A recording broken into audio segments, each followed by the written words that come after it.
Welcome to another episode of the Journey Up podcast. I'm your host, Tirus Duncan. The Journey Up is a storytelling podcast that dives deep into personal journeys through life's darkest hours and the resilience it takes to rise again. Each episode features a guest who shares a raw, unfiltered account of one of the lowest points in their life and the trials and tribulations they faced. Listeners will hear about the challenges, breakthroughs, and the strength it took to overcome adversity. Today I have a guest that you guys are gonna laugh a lot. You're gonna learn a lot. It's a very smart man, a great creative, a great artist, a great rapper, a great person overall. Got my brother Josh. Appreciative and thankful. That intro was crazy. I ain't heard that in a while, boy. Got me blushing, Paul. Oh man, it's good to hear about yourself sometimes, huh? Yeah, man. It's wild, bro. You got me nervous. You got me flustered, Stop bro. it. My fault. How you doing today, bro?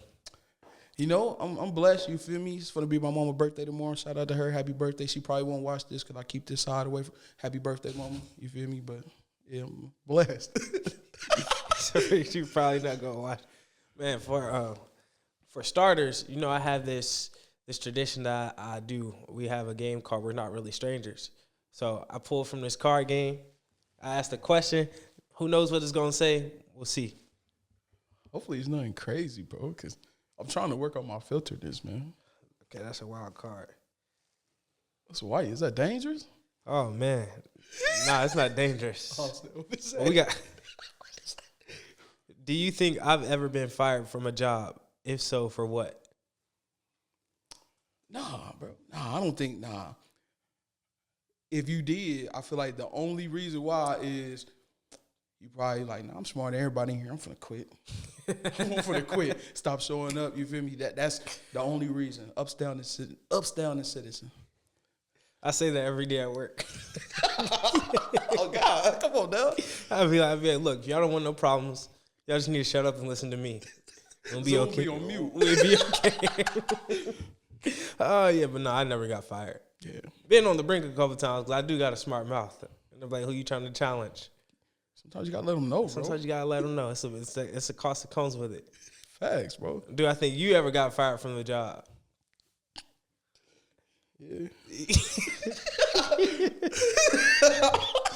Yeah. I think I fired from it. Hey, he answered for me. Yeah, absolutely. That's the thing, bro, about being a creative. You know what I'm saying? It's like I'm not trying to. 9 to 5 is just a means to an end, bro. I'm trying to work for somebody else, man. Build somebody else up. I feel like you as a creative, you're very, very serious about your art, and anything that's not aligned to that, you're like, I'm not really trying to do this. No, zero. But you know, I figured out. Shout out to Early. He from Indiana. He taught me be where your feet at. So instead of me trying to be, just embrace it. Mm-hmm. Right now, I work delivering windshields for your car. I do that all night, and it's like, you know what? Embrace it, because in a couple months, even a year from now, Josh ain't gonna be doing that. You know? But you just gotta embrace the journey, man. It do come with it, because that's one thing I've always struggled with, the idea of, man, this is not what I want to do, but while I'm here, I'm gonna do it, and I'm gonna do it to the best of my abilities, right? It's like, y'all not about to sum me. That's a difference. That's a difference, boy. My job ain't gonna say that, but I'll be throwing it. Hey, if y'all do see this, don't hold this brother accountable. Actually, hold him accountable. It might make him learn something. I'm gonna to stay with you, boy. Come stay with you. No, but my dad always taught me while I was young. He's like, depending on if this is what you want to do or not, whenever you do something, make sure you're doing it as a reminder. Like, people are going to look at you like this is you. So it's like my other friend Josh always says, how you do anything is how you do everything. It's tough. So it's like, if I'm going to be committed to something, regardless if I care about it or not, I'm going to be fully committed. One, because my name is attached to it. And y'all not about to see me out here playing around. You ain't going to be like, Tyrus messed up on this. Tyrus and mess up don't go together in a sentence. It's tough. So I'm going to try to do everything to the best of my abilities, whether I want to do it or not. And even then, I'm still trying to rise to the top. Like, I don't care about this, but even though I don't care about this, I'm going to show y'all that y'all not like me. And I'm going to rise to the top, even though y'all think about this all day. I only think about this from 6 to 2:30. And after that, I'm up out of here. But while I'm here, it's up, and I got to make it to the top. I need to lock in then, because that's been one of my problems, man. Especially like when you so focused and you really want something so bad, and then you gotta, you know what I'm saying. But Yeah, gotta take pride in the baby steps. pride in the journey. It's levels to it, right? Yeah. You know, sometimes on video games, you doing a whole bunch of stuff that you don't want to do just to get to the next level. Like sometimes you got favorite levels on video games, but you gotta beat the levels that you don't really like so you can even get to the favorite levels. Oh God. So it's about trusting the process and just going through the journey, for sure. Facts. And that's another thing my dad always told me: work the job and don't let the job work you. It's tough. So I'll be in there working the job, and the moment I start feeling like I'm about to get frustrated or something, like, nope, time to take a step back. Do you get paid for this? Yes or no? I do what I'm paid for, and that's it. That's tough. I remember they tried to call me for HR because I told one of my associates that. I'm like, look, I'm here just like you to get a paycheck. All that other stuff you talking about, I don't really care about. What you really say? He said the N-word of the email. I said, I'm here just like you. We just trying to get paid. We trying to get through life. HR come talk to me. I said, let me tell you something, HR. If you stop getting paid today, are you coming back tomorrow? I might. Cap. Nah, she was like, nah. I was like, exactly. So this conversation is irrelevant. We all here just trying to survive. It's a cold nigga, boy. It's a cold nigga, boy. Oh, man. I've been knowing you for a while now. Yeah, we not strangers. We done survived the pandemic together, technically. We dating her with 10 plus years. I've been knowing you. 10 plus years. 10 year reunion this That's year. crazy. That's crazy. We unks. Man, for the people who don't know Josh, let the people know who Josh is. Who is Josh? Shoot.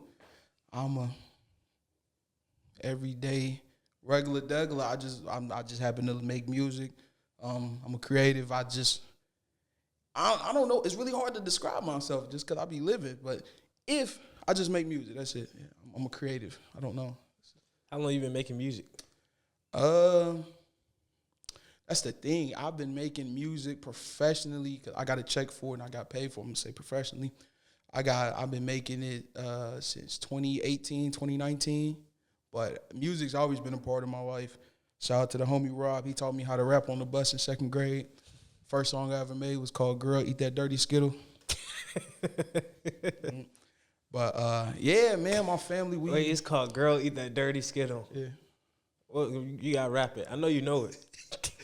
Girl, eat that dirty Skittle. It was a remix to the Shake That Laffy Tap. He was like, girl, you see me in the club with my little funny what? Then you see me in the bag with my little Pontiac. Then you see me in the middle looking at this dirty Skittle.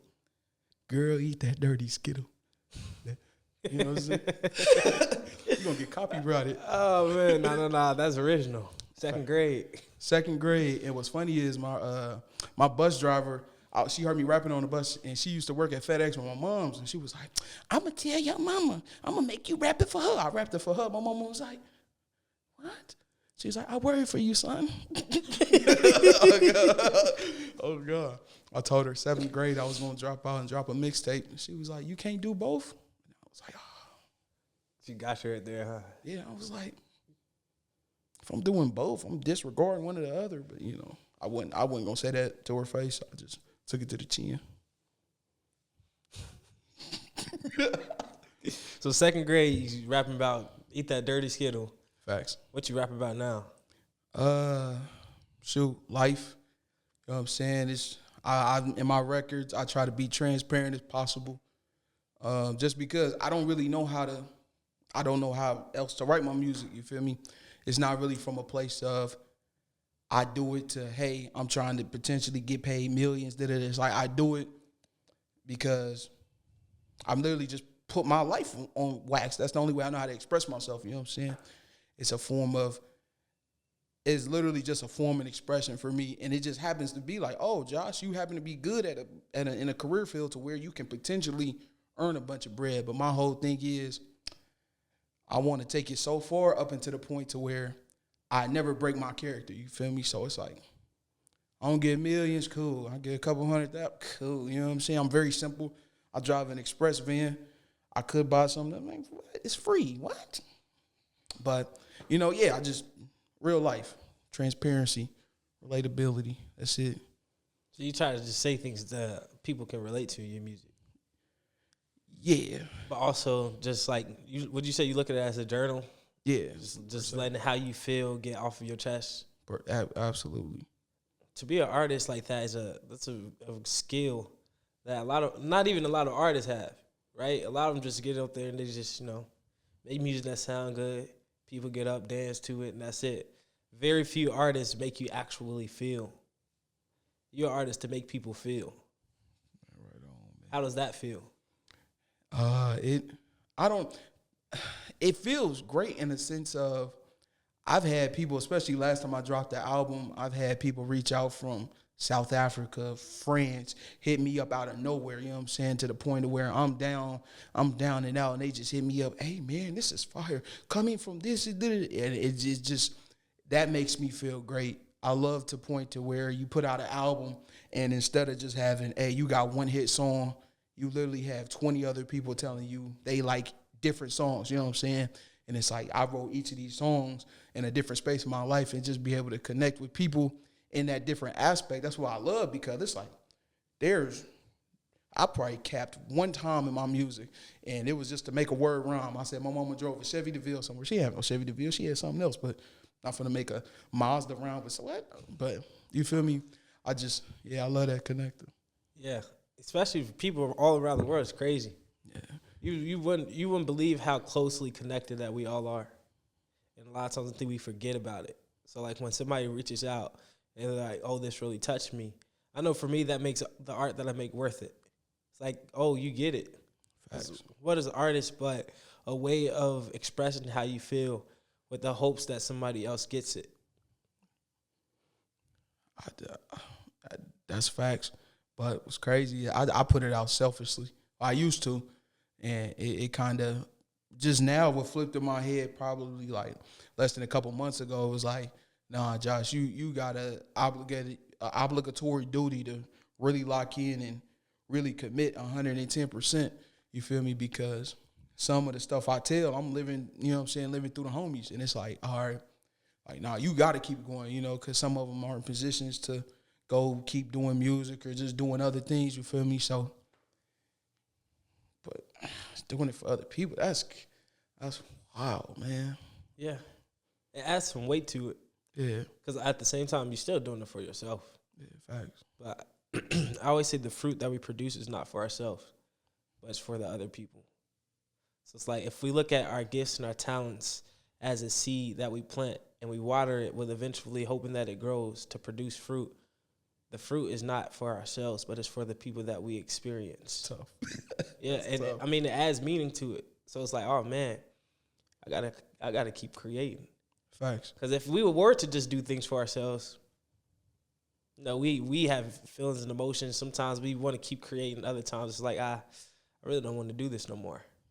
I might as well do something else. But when you add the idea that other people are being fed from the fruit that you're producing, it makes it more valuable. It's like, I got to keep watering my plants. That's crazy. That's crazy. What's crazy is I've felt like that in a way, but I've never known how to express it verbally. You know what I'm saying? To where like, oh, I used to take it for granted when people used to hit me up. You know what I'm saying? It's like, oh, I appreciate it, but it's like those are just words. But now it's kind of get to the point, especially to where it's been late nights. I've been driving, working, to where like I'm like, I don't know if this is worth it, boy.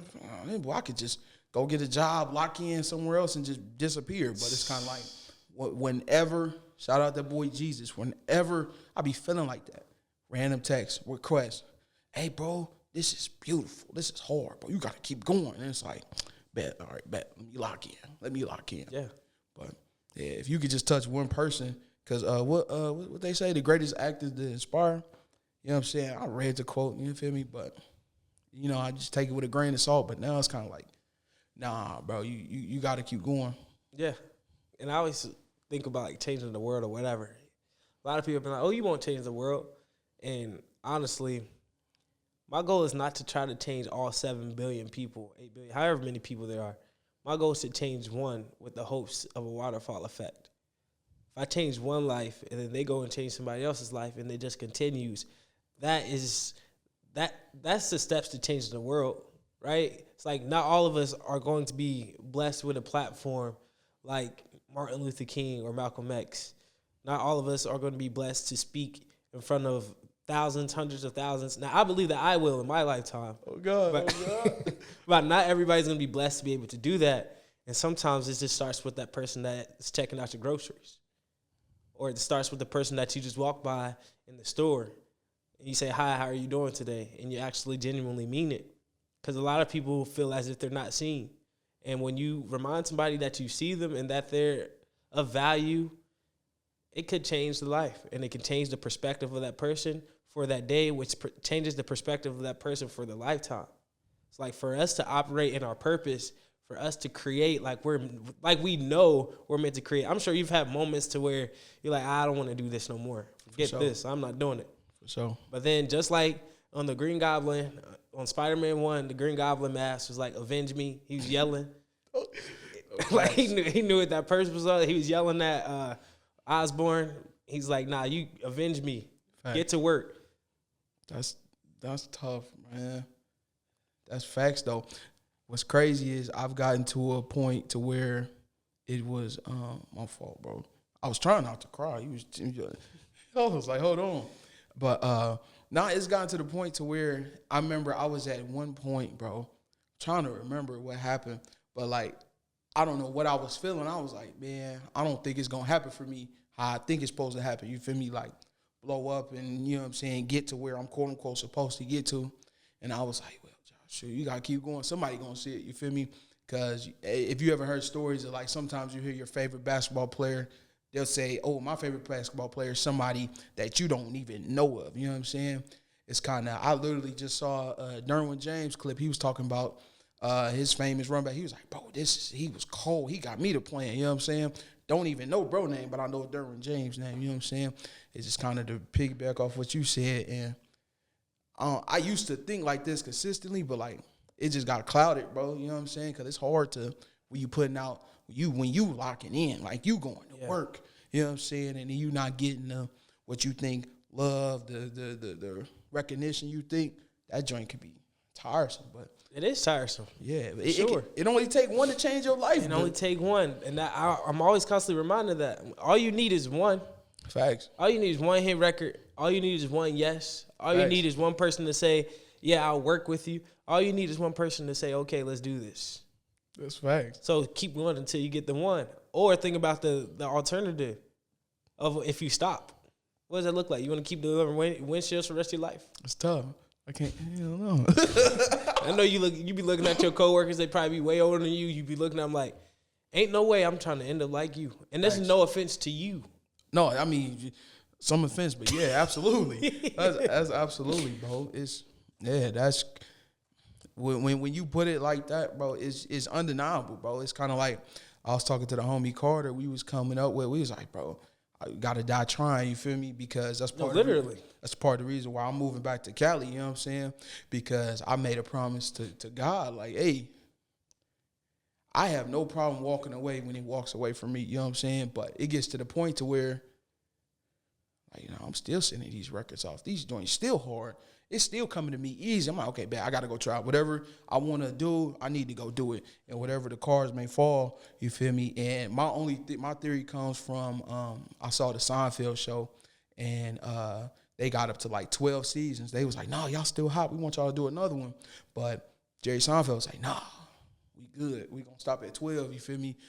We don't want to overboard the people. We want to leave them just the hood. You know what I'm saying? I have no problem getting to that point to where, bro, I dropped all the albums, and it's like, it left me. I'm at peace. You know what I'm saying? But brother's not at peace right now. I'm P.O. I ain't going to say the pissed. You feel me? But. And I mean, that all adds to that's the gasoline to the fire. Right. So it's like, you want your car to go fast or far, you need some gas.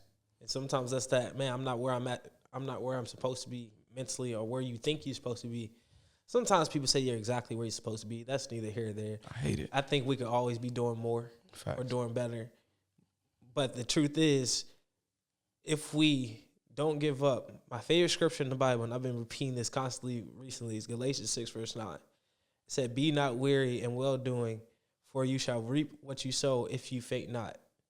In simple terms is don't feel bad when you're doing everything that you think that you're supposed to be doing or everything that you know that you're supposed to be doing. For in due time, you don't get what's coming for you if you don't give up. You know, people love to say, oh, you reap what you sow. Or you love, people say, don't give up. If you add all those together, though, be not weary and well-doing, for you shall reap what you sow if you faint not. That's a big if, right? If we look at that like as a math equation, this plus this equals this, if this. So it's an algebra equation. That X is if you don't give up. So you throw that if you don't give up at the end of that algebraic equation, and then you get the results that you're looking for. And if not, you die trying. That's what's crazy is I literally just read a book, the Hood Book Club of the month. Let me know if y'all want to join. The book last month was Power of the Subconscious Mind. And one of the main problems I had with that book was like, he kept saying, yo, you got to make sure you're subconscious. And he kept giving, this. And I'm like, okay, bet that's cool. But prayer without action is, you feel me? I'm like, bro, you ain't, like, imagine if I say, I'm trying to go to LA. I'm trying to do this. But I don't save up. I ain't been working in the lab. Then you ain't putting the work in. Why? You feel me? But I just love talking to like-minded people, you know what I'm saying? Because even right now I'm sitting with you, these are genuine reactions on my face of like perspective change and how can I mold it to my life. All right, bad Josh. Like, bleep it, bro. You just got to lock in. Keep locking in. Keep doing what you're doing. You got to lock in. You got to. My favorite analysis or parable has been the gym recently. So it's like, I started going to the gym last year. I couldn't lift nothing. I was like, this is beyond me. And I had one or two options here, right? Yeah. I could have said, I can't do this and gave up. Or I could have lifted the weight that I could lift in that moment until I gained the strength to lift the heavier weights. Facts. There are one or two options. You give up when you can't do what you need to do, or you keep going until you get the strength to do what you need to be able to do. So I kept going. I said, okay, that 20 turned to 30, and then that 30 turned to 40, now it turned to 60. If I would have stopped at 20 because I couldn't do 60, I would have never hit the 60. So you gain the strength as you go through the challenges, and eventually you're strong enough to carry the weight that you hope to carry, or you're strong enough to be the artist that you hope to be, or you're strong enough to be the person in general that you hope to be. But if you give up in the process, you can forget about it. Then you dead already. What 50 Cent said, get rich or die trying? Get rich or die trying. A lot of people not trying to get rich and they already dead. They gave up their dreams and now they dead man walking. This nigga spitting.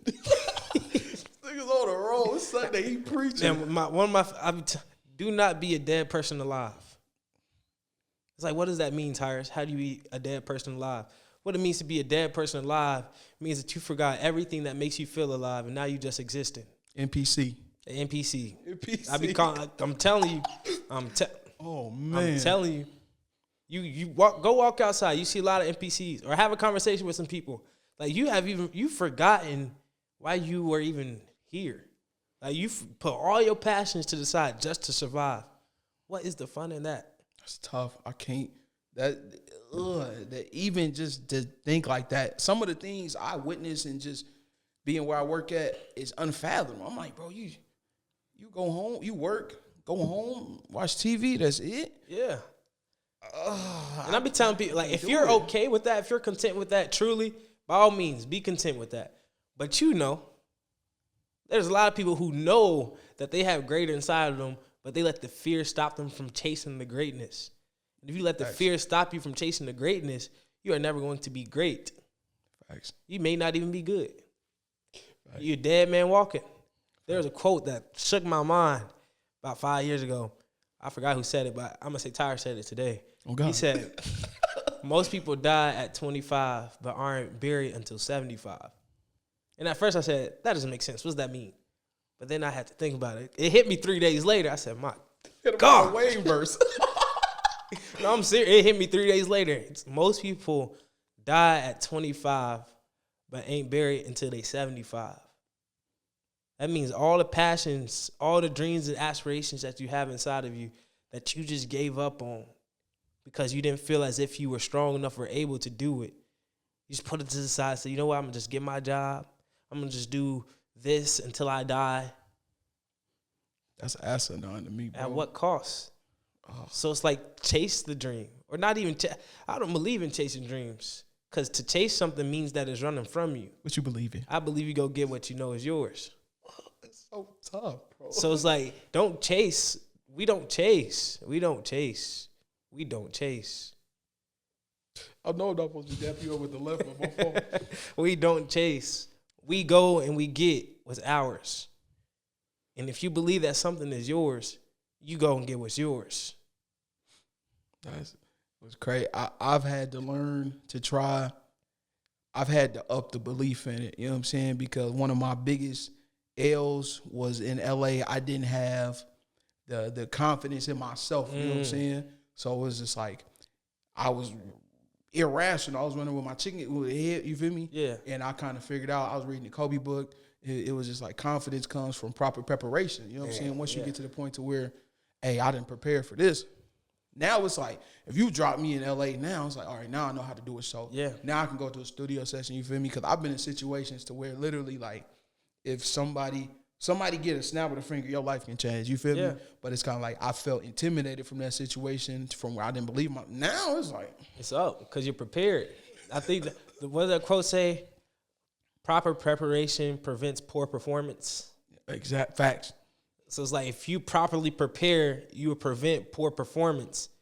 But if you don't prepare, you're going to promote poor performance. So we can even throw that in there. We said proper preparation. Let me say it right so the people get it. Proper preparation prevents poor performance. I'm going to change that prevents to promotes. Poor preparation promotes poor performance. Y'all witnessing greatness. Do you hear me? Going off. So you better promote that preparation so you can be prepared to perform well. Facts. It was crazy when you in the moment, you don't realize, and that's why it's funny. I was prepping for the question on the way up here. What's the lowest point in your life? But I was, because like being in some situations and looking at it now, it's like, all right, bro, you dang near 30 on paper, quote unquote. You living with your mama, rapping out a corner. Bro, you need to get yourself together. You know what I'm saying? Mm-hmm. It's kind of like, bro, I forgot, bro. The lights got too bright. I feel like it's all good. We can go there, because that's the point of the show, anyways. For people to take me to your lowest moment that you've ever experienced, and let's talk about how you overcame it. It's been a few, but to wrap it, you know what I'm saying, not to get too long winded. I'm honestly just getting out of it, you know what I'm saying, to where I was in a battle with myself physically and just mentally for so long that I wasn't used to that, you feel me? Because in the crib, we always had a full house, played sports, I'm always with people, went to college for it, you know what I'm saying? I'm with people, went to LA living twin to twin for 3-4 years, rocking out, I'm with people, you know what I'm saying, distracted, convoluted, and then at an instant to where I feel like, oh yeah, I'm about to lock this up. I'm about to change the hood. Boom, got taken away. You feel me? So then it was like, me versus me. Wow, 8 hours. I'm 8 hours by myself during the day, 8 hours at nighttime, driving the windshield by myself. I'm like, I was just in a room with TDE. Why am I driving these windshields? This is crazy.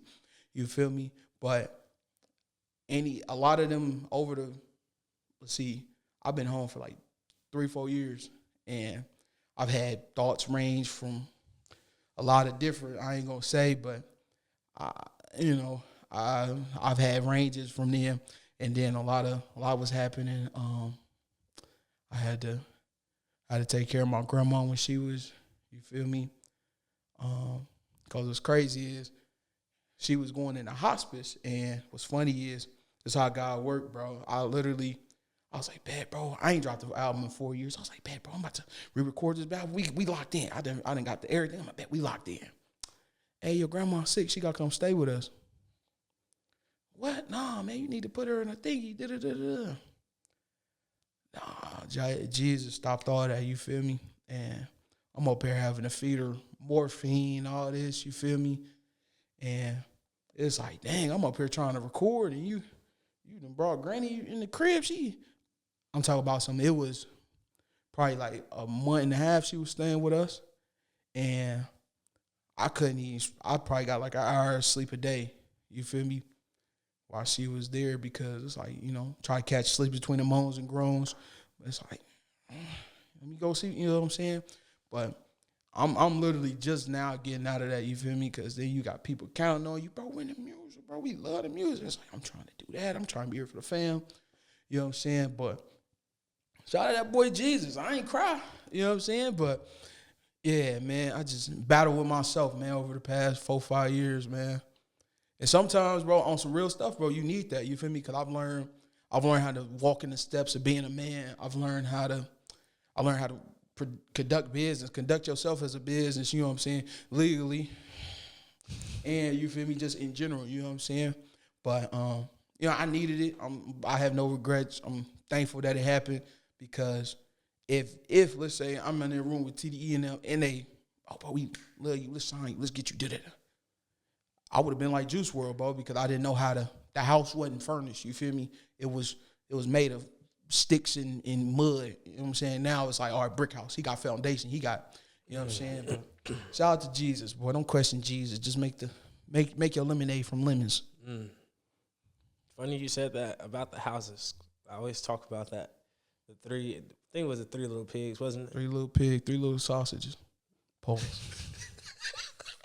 3 little bacons. 3 little BLTs. That's Ramadan too. This dude, man. Oh man, but no, for real. Those niggas just talk about killing themselves. Now they laughing. My fault. Oh, niggas need help. Oh man, houses, my bad. Them 3 little pigs, man. Someone built that house out of sticks just because it's most convenient, and it's right there. The options are there. I think the story goes they was there partying and everything in that house full of sticks. Lit. But when that wolf came, when the pressure come, when they blow, them sticks ain't last. But then the second house, I forgot what was it? No, the first one was hay. Yeah, first one was hay. The second was sticks. And it was the same thing. The people left the house of hay because that wasn't strong enough. And the people in the back, they were still building, right? They were still building with them bricks. It was taking longer. It was taking more effort. It was taking more time. They couldn't have the fun that the people at the house of hay was having. They couldn't have the fun with the people at the house of sticks was having because they were still building.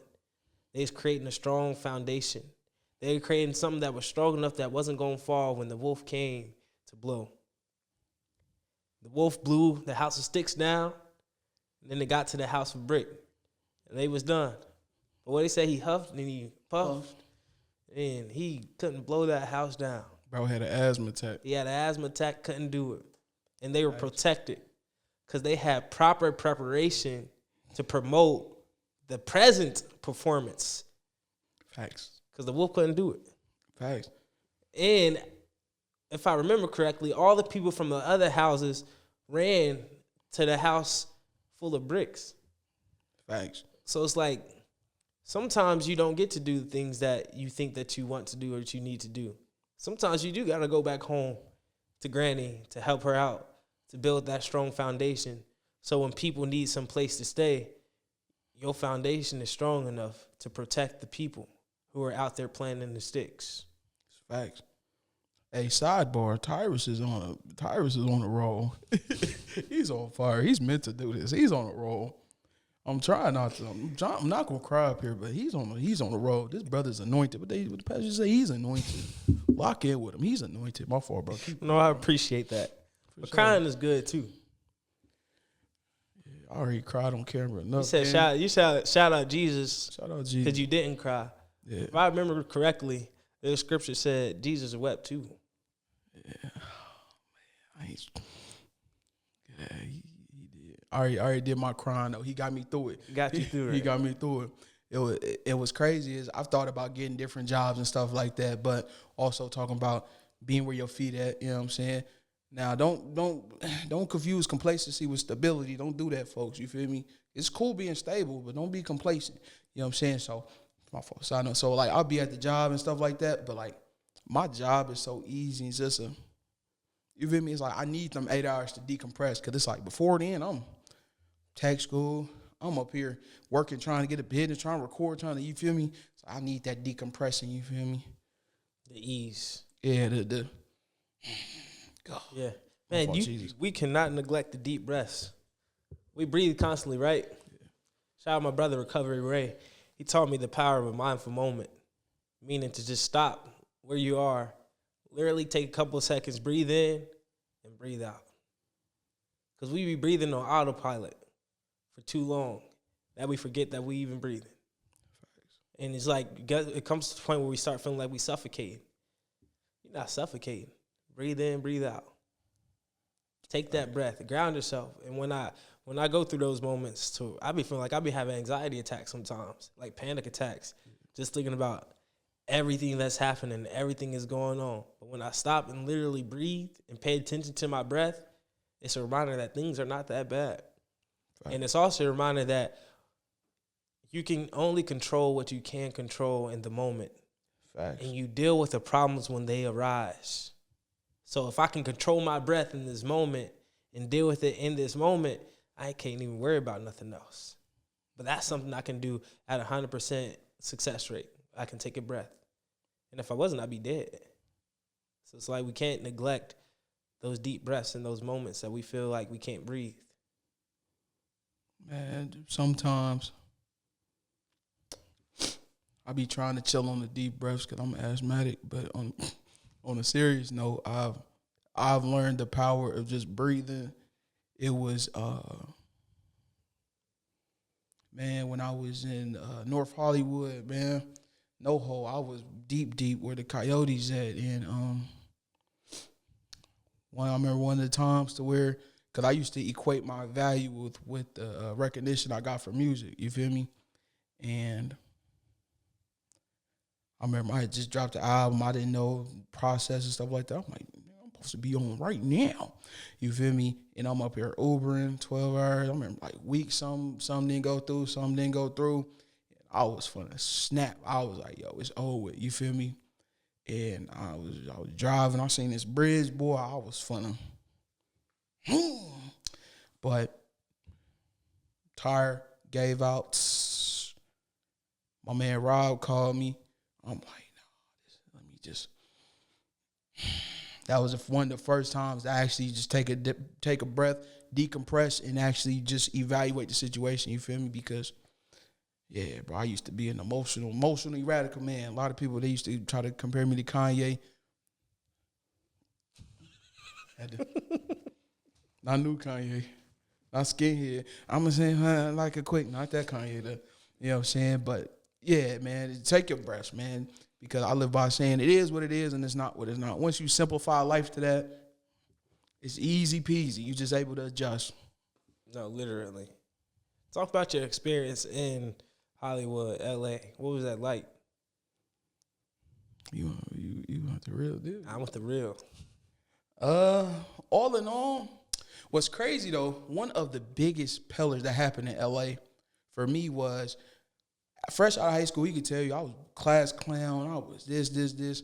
One of the things in self-reflection I figured out was I was very naive, very green. You know what I'm saying? To the fact of I treat everybody the same way. How I talk to you is how I talk to a random person I don't know. You feel me? And I had to figure out now, like, you can't do that with everybody. You feel me? But I had these white ladies in D.C. I don't know y'all names, but if this come across your screen, just know I remember you. They was from D.C. And I'm just being myself talking, just talking, being myself. And it didn't hit me like, yo, they not cool. They not being friendly. They are patronizing you. They are making fun of you right now. Remember talking about music, one day I'm going to be this, and they just frying me up. And it messed me up. I had to stop and think, like, hold on. If that's that, I had to realize, I didn't realize how many people saw me in that light. Like, man, you just an Uber driver. Nigga, shut up. I was like, yo. And it put me back in my shell from, hey, I'm out and about. I'm da-da-da. Now it's like, man, I barely go out. I'm barely in the crib. You know what I'm saying? I mean, I'm barely outside, but yeah, bro. So you kind of had to redefine yourself.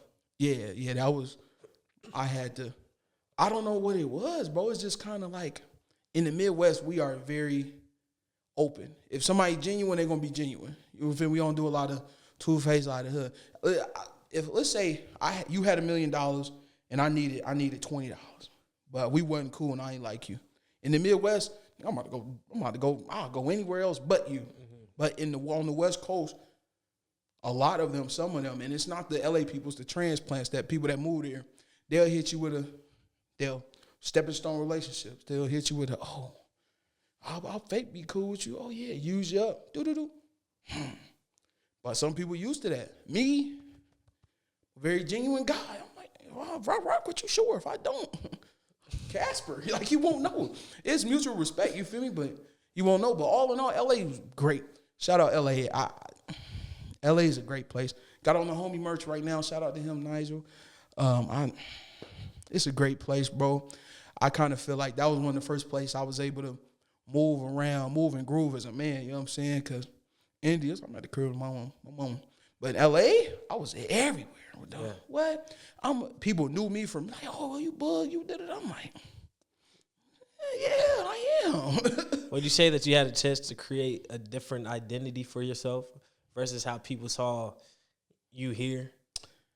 Nah, man, because that's one of the main reasons why I had to stop going by bug, because marketing-wise, a lot of times the music, a lot of the professional artists, the higher-ups, they'll tell you, like, hey, you have to create an image, you have to create something like that. But the image I, quote-unquote, was creating was me. So it's like whatever Bug was feeling, I was feeling. And it became like two separate entities. And I'm like, hold on, bro, that's not me. I put me in the music. I put me on this. It's like, nah, I need to go strip by me.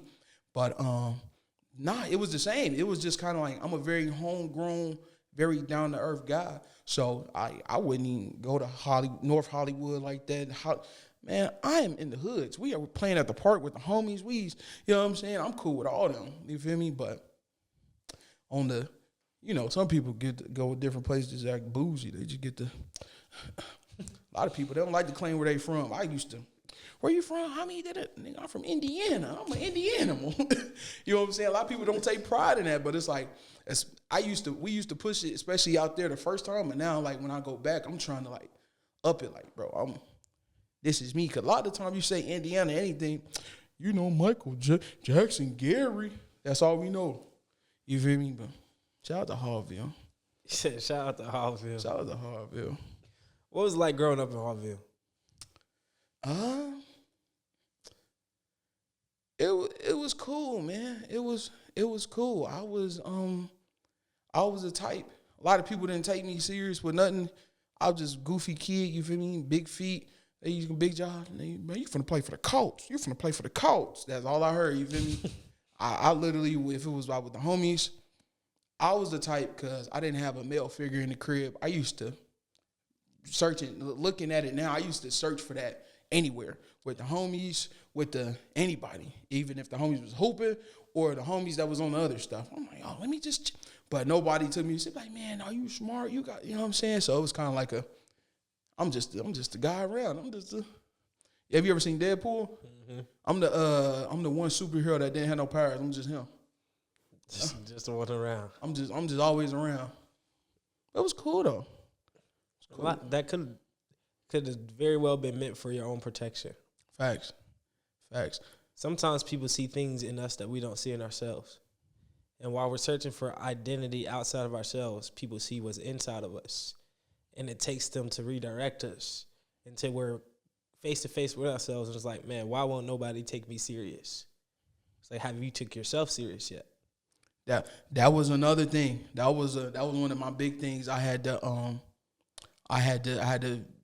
take an account for myself, to where, like, back in the day, I didn't have a lot of self-respect for myself. You know what I'm saying? And I figured out that it was filled up with, like, oh, you ain't got no confidence. It's self-esteem. So guess what you gonna do? Everything a joke. Ha ha he he. Everything a joke. Yeah. You feel me? But now it's kind of like, no, Josh, you really had the power to change lives. People really rock with you. You know what I'm saying? So it's like, once you treat yourself with respect and you, now it's like you able to act accordingly. But yeah, I didn't have that for a minute, bro. It was like, and yeah, bro, I didn't realize that. Shout out to my boy Jesus for No, for sure. Putting a light on that, man. I always say confidence is the foundation, the beginning of success. Facts. Whereas self-doubt is the beginning of failure.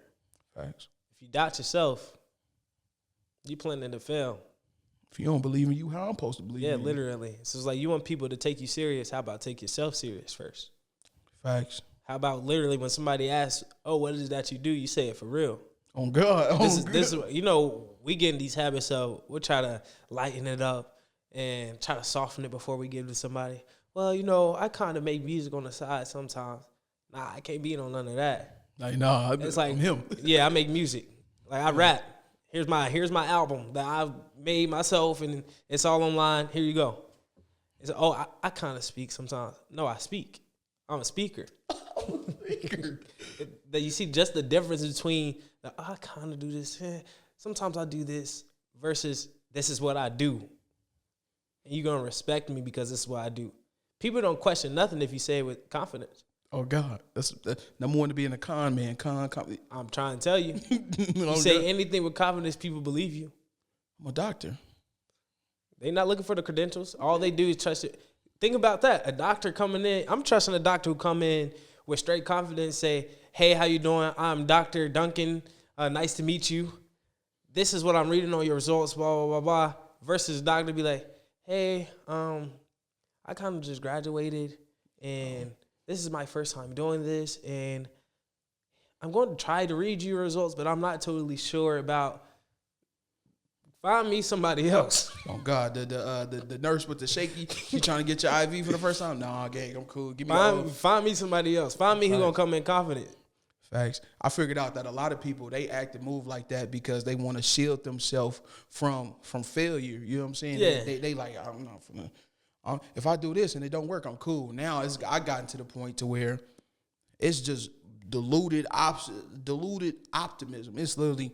I'm finna go to LA, let my stuff. Like, what? I make music. Stop playing with me. Confidence what gets you in the rooms. Facts. Shout out that boy Kanye. Before. Nah, for real. Kanye. Go watch Genius, the documentary on Netflix. You'll see what unshaken confidence look like. He's walking in these rooms. Like, look, I make music. I'm a rapper. I'm a genius. Y'all gonna listen to me. And maybe now he got a little too much. I ain't gonna say too much because one day one day I'm gonna get him on this chair and we gonna talk. We have a conversation straight like that. I'll bump into him. I got you for sure. But until then, yeah, I'm praying for you, my brother, for sure. I am praying for you. Shout out to Kanye. Shout out Kanye. Not yay. Shout out Kanye. That's what I said. Shout out Kanye. I wouldn't be who I am today if I didn't experience him as an artist. It was crazy. I didn't. I'm going to get rid of a misconception right now. Growing up, I didn't listen to a lot of hip-hop and all that. In my career, we was gospel. You know what I'm saying? Here. Like, my mom's radio, it didn't get past 1310. It was, and, like, we used to try to get it to 106.7 The Light. You feel me? Far as we go, some Anita Baker, Earth, Wind, and Fire, something like that. Come on now. That's why all my songs always got a little choir in the background. But, like, I went back and the very first album I heard was Saba, the Saba joint, Take Care. That was was that it? Take Care? 2017. Yeah, that was the first album I ever heard, like, up to down, like, back to, I was like, oh, my God. Yeah. I bumped into me and Joseph, and he started teaching me, like, nah, bro, I got a list for everything. He's like, I got a list for everything. And I just started taking, like, document, like, that 4-year run from, that 4-album run with Kanye. Undefeated. That joint beautiful. And it's been the same, growing up the same. Like, I couldn't listen to hip-hop growing up like that. Turn off that music. But, no, literally. My first job at Finish Line, the stockroom, they love some Kanye. Hold on, bro. What Finish Line? In Castleton. Oh, I thought you were supposed to say Lafayette. I was like, oh, you was in the hood. No. I was living in Avon, driving up to Castleton. I would pass a couple of them. I was up there, store 100. That's with the Indianimals for real. Oh, God. No, but they love some Kanye in there. And I finally listened to like a full album, College Dropout. I was literally 18 years old when I first heard College Dropout. As I was in college, anticipating and planning on dropping out. Sorry, mama. But how was that? How was it? Was it like you heard College Dropout and was like, yeah, I'm finna drop out too? It was a skit on there at the end of it. And I forget what the name of it was. But basically the dude was talking about my father died. You know what he left me? These degrees. And then he's talking about how he had all these degrees. He had none to leave me but the degrees. And I started thinking, I said, Tirus, what are you doing? It's tough. Like, are you just chasing a degree? Do you even know your purpose? Do you even know what you're doing? And all those thoughts was coming up as I'm listening to, I'm like, man, to all my niggas that's drug dealing just to get by. Stack your money till it gets sky high. And I was like, man, I need to stack this money. I ain't drug dealing. I'm going to stack this money. And literally, before I dropped out of school, that's what my college professor told me. I met with my philosophy professor, Professor Martin, about the only professor name I remember, because he's the one who was like, you know, you ain't got to be here. Real nigga. You do not have to be here. He said, go figure out what you want in life, make some money, and then after that, you can come back if you want to. It's tough. Shout out Professor Martin. He changed the course of my life. Because I was in there just, going through the motions, not really wanting to be there. He told me that's okay. Let me go make some money. Let me figure out what I'm doing in my life, and maybe I'll come back later. I wish I would have dropped out sooner, man. That's the thing. I want people to understand it's okay to pivot. Facts. Shout out to them pivot boys. Matter of fact, it's necessary to pivot. When you hit a wall and you keep going, you don't keep going in the same place. It's insanity. But if you keep running to the wall and then you turn, once you make that pivot, it's like, oh, you played football. Yeah. I played a little bit, not really for real. Backyard, I'm MVP though. I'm Tom Brady back there. Tom Brady, Reggie Wayne, all of the above. Stop playing with him. Stop playing with me. And I know if I run into somebody, I'm about to hit that little pivot. I'm going that way now, and I'm fast, so you're not catching me. See, bro, I was so convoluted, bro. I ran into a wall 5 times and was like, yo, you feel me? I went to like 5 different schools, bro. But the thing is, how many degrees you got? You feel me? So it's kind of like, because I transfer so much, because it's like, oh, I'm trying to get to the league. I'm trying to get to the league. I'm trying to get to the league. Knowing good and well, I was just doing that because that was the dream everybody else taught me. Like, oh, bro, you going to this. You got to do that. Y'all right. Let me lock in. Yeah. But the 5 different schools. On paper, it doesn't make sense. After the first 2, like, all right, bro, take a breath, relax, and let, you feel me? But, like, it was tough. Like, actually, like, thinking, like, bro, it took up until, I remember the last school I went to was Brevard. We was in Brevard, North Carolina. It was me. I remember I overslept because I wasn't going to class. Bro. So I oversleep. I'm like, bro, where everybody at? I'm looking. We had an active shooter on campus. They was like, yo, go to your room. I said, y'all started packing my stuff. I'm like, yeah. It's a sign from God. I'm finna get up out of here. I'm not finna play with y'all. He said, I'm going home. It was crazy. I didn't even go home, bro. I had a job in Louisiana, bro.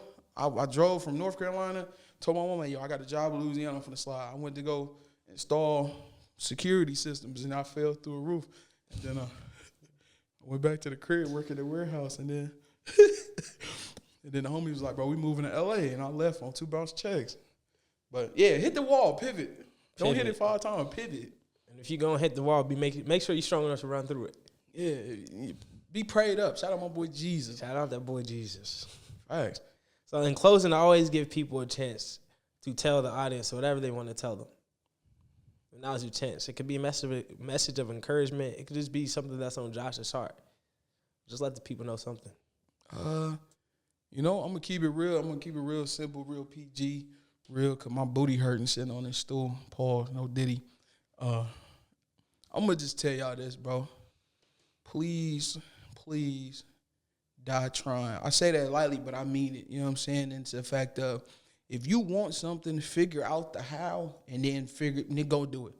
Please fail, because when you fail at something, you're going to learn. And once you learn, just keep going. Fail as much as possible so you can learn. Keep adjusting. Keep going. You feel me? Like, I'm going out to L.A. I've been doing music. I've been locked in for 4 years. People haven't, cool. I don't need it. Because guess what? I'm locked in. I'm about to go try, about to go fail. Cool. I don't care. You know why? Because I'm going to learn from it. I got other stuff I want to do. Man, don't live with no regrets, bro. Don't die with regrets, gang. Do not die with regrets. Don't die with regrets. My fault. My fault. I get hype every time.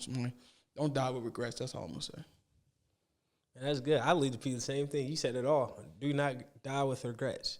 If you got a dream, if you got something, go and get it. Like I said, we don't chase dreams. We go get what's ours. Facts.